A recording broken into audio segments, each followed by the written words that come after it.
I think this whole system of investor-to-state dispute settlement represents a big burden, not just to the states in the Global South, but more so to the people of the Global South. And when we talk about the cost of investment arbitration, we're not just talking about the cost of litigation, which is very high as well. Let me give you an example of the high cost of litigation and why I said it's a burden.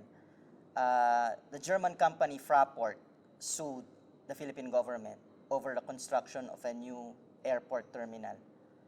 And it demanded close to 700 million US dollars from the Philippine government. That alone, that demand represents a strain on the government budget.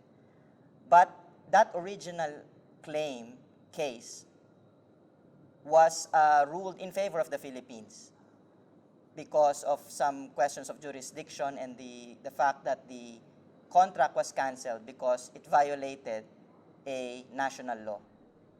But even if it won, in a sense, quote unquote, in that original case, the Philippine government had to shell out close to 60 million US dollars in terms of paying high-priced lawyers in order to argue, basically, its case in the investment tribunal. So even if you win the case, technically, governments lose because of the high cost of litigation.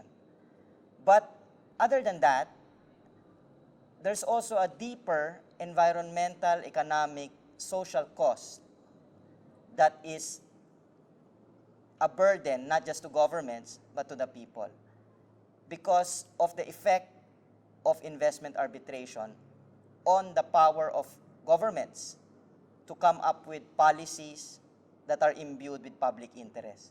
So now the government of the Philippines is very wary of these kinds of cases, and it will think twice before it issues or comes up with policies that corporations might not be happy about.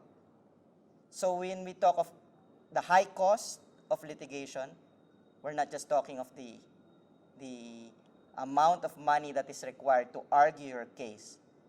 Incidentally, the 60 million US dollars is enough to construct close to 3,000 new classrooms that are badly needed in the Philippines.